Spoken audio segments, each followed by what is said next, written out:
Assalamualaikum warahmatullahi wabarakatuh. Selamat siang. Perkenalkan saya Vera Naidir, STME PhD, dosen tetap program studi Teknik Kimia, Fakultas Teknik Universitas Bhayangkara Jakarta Raya yang berlokasi di Kampus 2 Universitas Bhayangkara Jakarta Raya, Jalan Perjuangan, Bekasi Utara. Pendidikan terakhir saya S3 di jurusan Teknik Kimia University Putra Malaysia di Malaysia.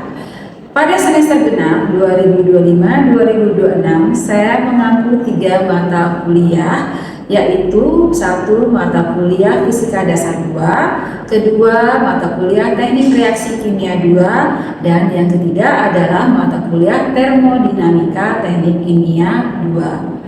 Mata kuliah Termodinamika Teknik Kimia 2 adalah mata kuliah yang saya pilih dalam micro teaching kali ini untuk memenuhi syarat sebagai peserta sertifikasi dosen tahun 2026. Mata kuliah Termodinamika Teknik Kimia 2 sebagai salah satu mata kuliah inti dari Teknik Kimia dengan bobot 3 SKS dan ditetapkan dalam kurikulum pada semester 4. Mata kuliah ini membahas penerapan prinsip-prinsip termodinamika pada sistem nyata yang digunakan dalam proses industri kimia, termasuk kesetimbangan fasa, kesetimbangan kimia, dan termodinamika larutan. Untuk penyampaian materi mata kuliah sesuai dengan mengikuti ketentuan yang sudah disusun dalam rencana pembelajaran semester atau RPS, dengan prosesi pengajaran 14 kali tatap muka dan 1 evaluasi tengah semester, 1 evaluasi akhir semester selama 1 semester. Metode pembelajaran yang digunakan seperti ceramah interaktif, studi kasus yang nantinya dibahas dengan menggunakan metode SCL atau Student Centered Learning, kemudian pembuatan makalah berkelompok, dan dipresentasikan mahasiswa dalam bentuk PPT dengan sesi tanya jawab yang membuka ke arah diskusi kelompok. Bentuk pengajaran yang akan saya tampilkan kali ini dalam micro teaching berupa metode SCL untuk membahas tugas di minggu ke-13 yang terkait RPS minggu 9 sampai 15 dengan mengenai soal tugas yang sudah diberikan di minggu ke-12 tentang kesetimbangan fasa, khususnya kesetimbangan uap cair atau vapor liquid equilibrium. Setelah mengevaluasi hasil pekerjaan mahasiswa dan didapati masih ada pembahasan yang salah, maka saya meminta mahasiswa yang jawabannya sudah benar untuk maju ke depan kelas dengan menampilkan hasil jawabannya di papan tulis sambil menerangkan kepada teman-temannya dan membuka sesi pertanyaan untuk yang belum paham. Sistem penilaian kepada mahasiswa yang saya lakukan tidak saja hanya dari nilai evaluasi tengah semester dan evaluasi akhir semester, akan tetapi juga didapat dari keaktifan mahasiswa di dalam kelas, sikap, presentasi, dan juga memberikan tugas mandiri dan tugas kelompok. Dengan mempelajari mata kuliah Termodinamika Teknik Kimia 2 ini, diharapkan mahasiswa memiliki pemahaman yang mendalam mengenai perilaku termodinamika fluida murni maupun campuran, menyelesaikan permasalahan kesetimbangan fasa secara kuantitatif, serta mampu menerapkan prinsip-prinsip termodinamika dalam menyelesaikan berbagai permasalahan rekayasa proses di industri kimia.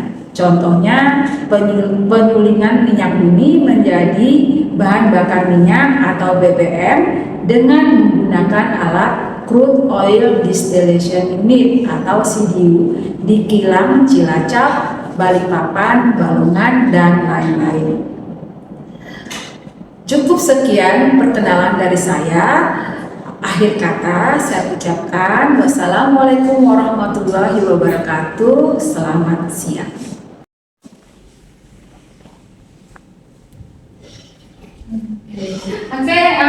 Assalamualaikum warahmatullahi wabarakatuh. Selamat siang semuanya.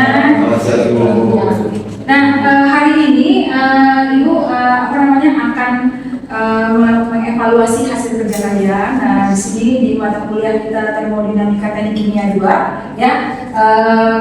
Minggu lalu kita sudah belajar tentang keseimbangan fasa, khususnya keseimbangan uap dan uap cair atau biasa kita sebut PLE, ya, vapor liquid equilibrium. Nah, minggu lalu itu tugas yang diberikan yang kalian kerjakan masing-masing itu tentang apa namanya, untuk menyiapkan grafik PSY, gitu kan ya. Nah, grafik PSY ini ibu sudah cek kalian punya tugas, gitu ya, tugas kalian pada kita semua ada berapa? Ada 12 ya, 12 mahasiswa, tetapi yang terkumpul hanya 11 tugas. Kemudian di situ ibu lihat bahwa ternyata yang memberikan jawaban dari tugas itu setelah ibu evaluasi, ibu koreksi tugas kalian, itu ada 8 mahasiswa yang betul-betul mengerjakannya dengan hasil yang benar, tapi ada 3 mahasiswa yang masih belum, dan 1 kebetulan memang dia tidak menyerahkan tugasnya. Nah, untuk itu ibu minta pada mahasiswa ibu yang sudah memberikan sudah mengerjakan tugas yang benar, gitu ya, coba Devi ke depan ya untuk menjelaskan gitu langkah-langkah yang Devi sudah kerjakan sampai mendapatkan grafik, ya, itu grafiknya ya Devi ya, grafik yang Devi sudah buat ini, dan jelaskan kepada teman-temannya seperti itu, ya. Jadi silakan Devi dijelaskan ke depan. Pakai spidol boleh, silakan pakai spidol. Ibu akan ini ya.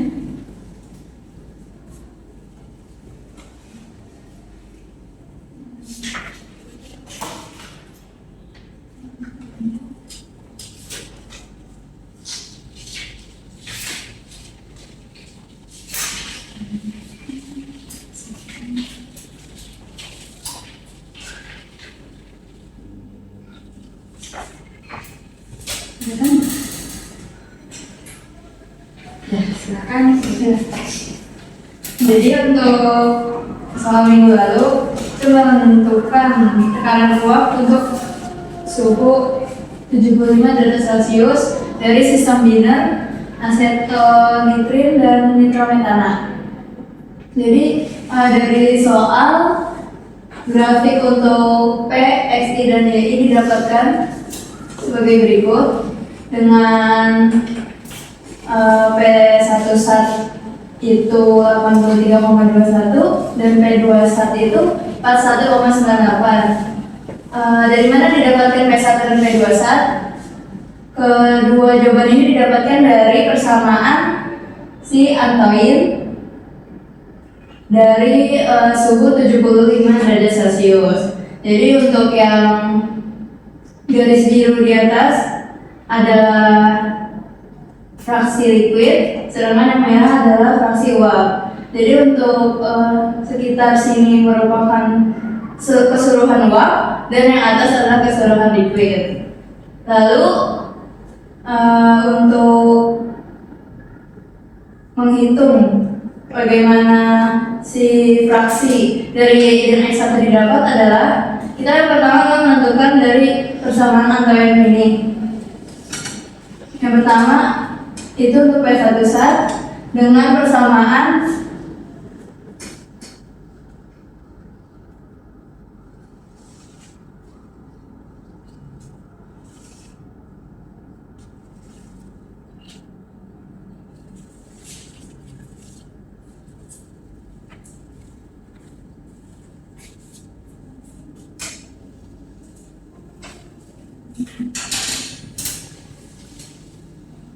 jadi untuk P1 satnya tinggal dimasukin suhunya yaitu 75 derajat Celcius. Kalau untuk angka ini dan ini merupakan konstanta dari persamaannya.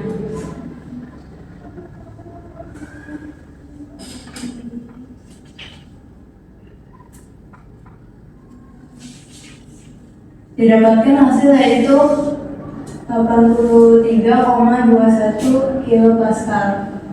Sedangkan untuk P2 satnya rumusnya adalah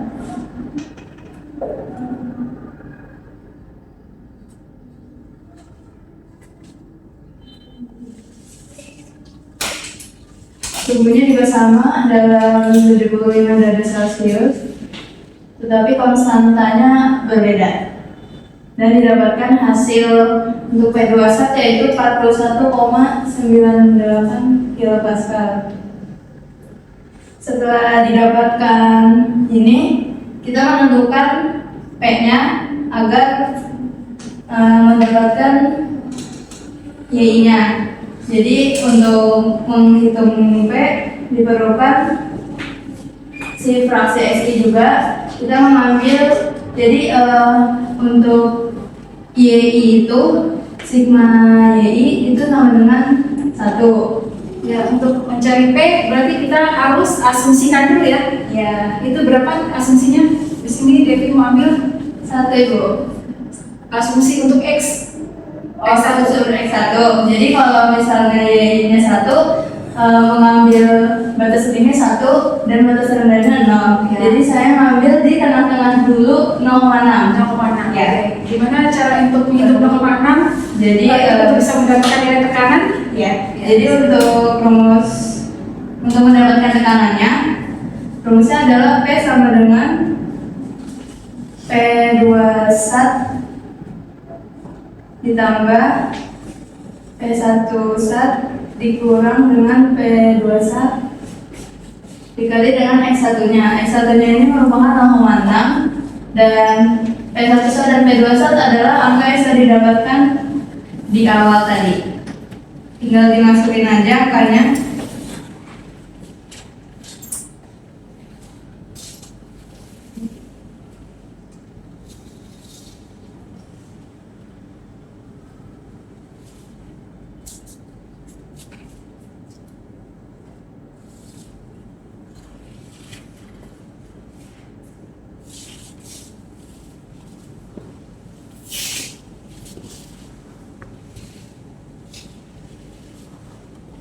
Nah, jadi untuk tekanan pada 0,6 didapatkan hasil 66,72. Jadi liquid pada 0,6 tekanannya adalah 66,72. Sedangkan Di grafik itu di mana Devi? Coba aja 0,6 kemudian ke 0,6 kemudian untuk tekanan 66,72 ditarik ke kiri. ke kiri. Oke. Ini. Di situ 66,72. Oke. Lalu setelah didapatkan P-nya, kita menghitung juga untuk Y-nya. Itu fraksi apa? Fraksi uap. Fraksi uap. Ya, jadi setelah didapatkan dari tekanan tadi, kita menghitung fraksi uapnya. Jadi rumusnya adalah X1 P1 sat dibagi P. Nah, itu didapatkan dari rumus apa ini namanya? Untuk Bagian dari hukum kalau ini didapatkan dari hukum Raoult ya. Jadi X1 dan P1 sat dan P-nya tinggal dimasukin aja dari yang sudah dihitung sebelumnya. Untuk X1-nya berarti 0,6, P1 satnya itu 83,21 dan P-nya tadi adalah 66,72. Didapatkan hasil yaitu 0,7483. Jadi untuk fraksi uapnya itu adalah 0,7483. Jadi dari yang fraksi liquid tadi 0,6 Itu untuk komponen siapa itu tadi? Kalau satu berarti komponen dari si untuk si aseto. kalau misalnya satu tadi di soal itu ada asetonitril Ya, asetonitril ya. Berarti untuk Y ini adalah fraksi dari asetonitril. Asetonitril ya. 0,7483. Jadi dari yang ini tinggal ditarik ke S aja. Dengan merah ini. Iya, yang merah ini 0,7483. Ini menandakan bahwa fraksi dari uapnya adalah 0,7483. Terus kemudian dibuatkan tadi bentuk tabel ya tadi. Iya. Lalu Mungkin bisa digambarkan tabelnya Devi di situ. Iya. Tabelnya dituliskan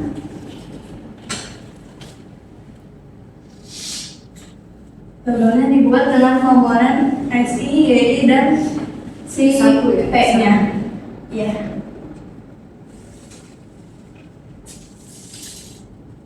X1-nya itu dicoba dari 0 sampai 1 dengan percobaan ini dan 1. Lalu untuk fraksi uapnya yang sudah saya hitung didapatkan segini.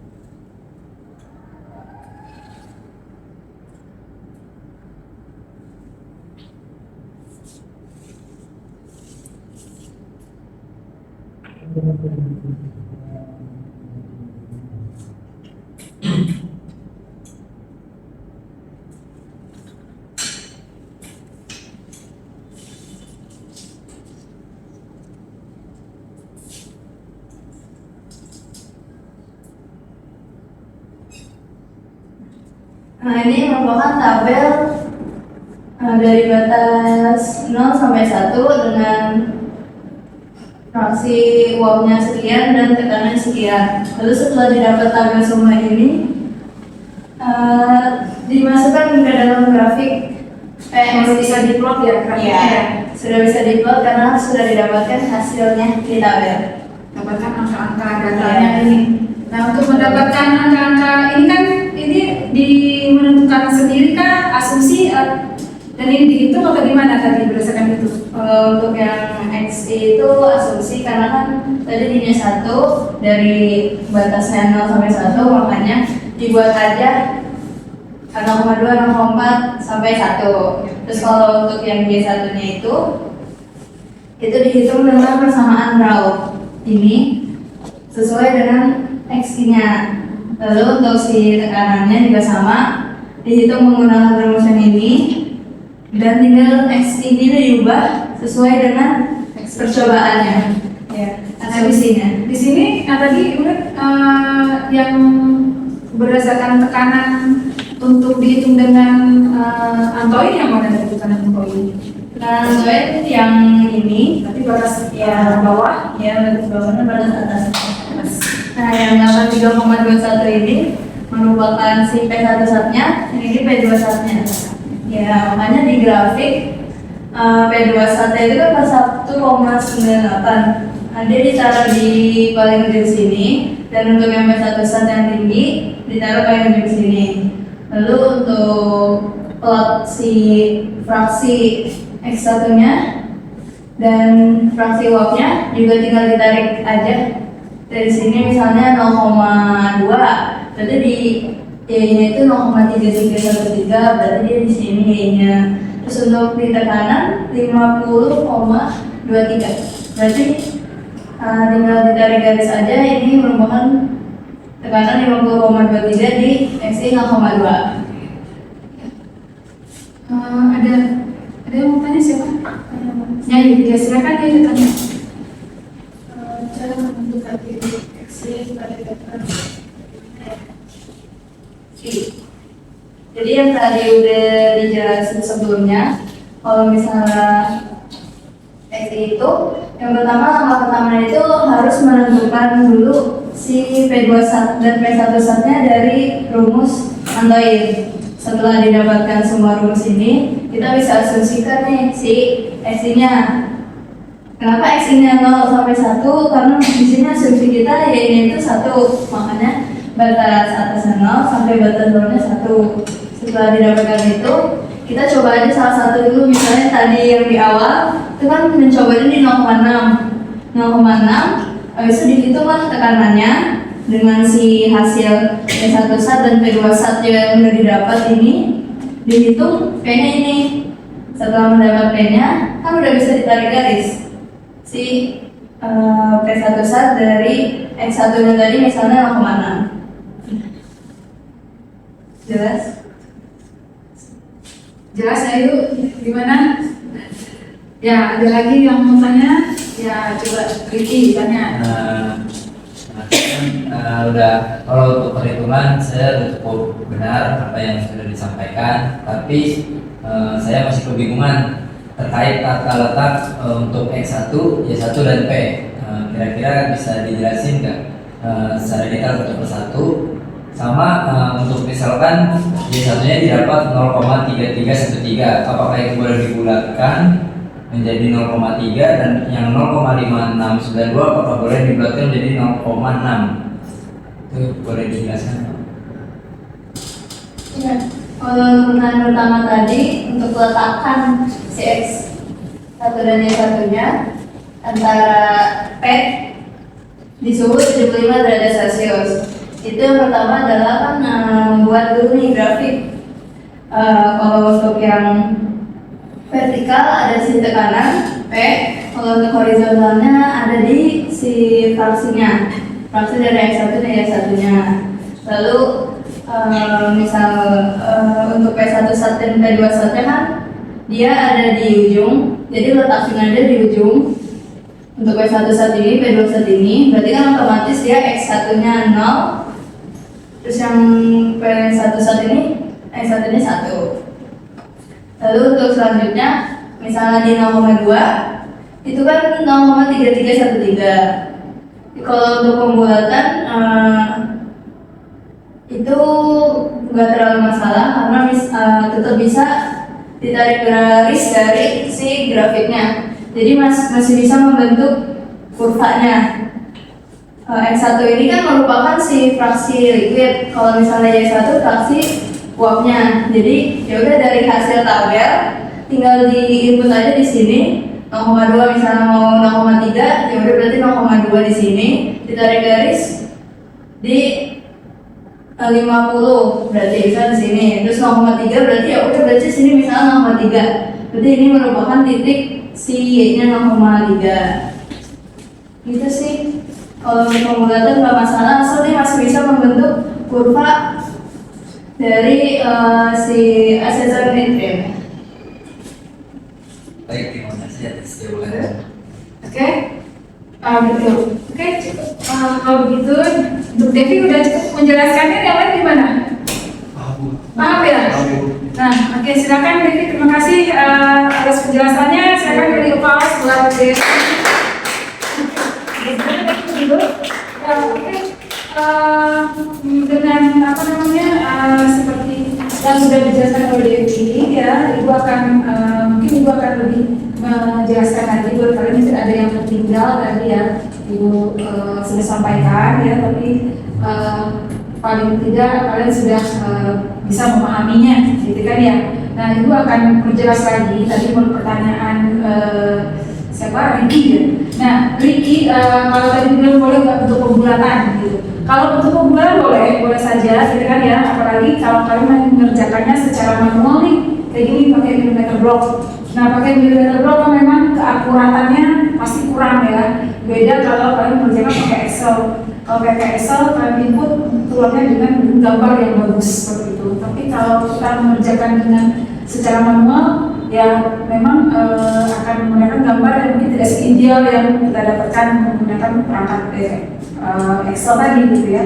Nah, untuk pembulatan itu paling lebih ke akuratannya sih sebenarnya, tapi untuk tren gambarnya kurang lebih mirip gitu ya, mirip seperti itu. Jadi boleh aja jadi pembulatan gitu, teman. Semakin besar pembulatannya tentunya tingkat keakuratannya berkurang gitu kan ya. Jadi itu yang akan membuat gambarnya tidak sesempurna yang kita harapkan.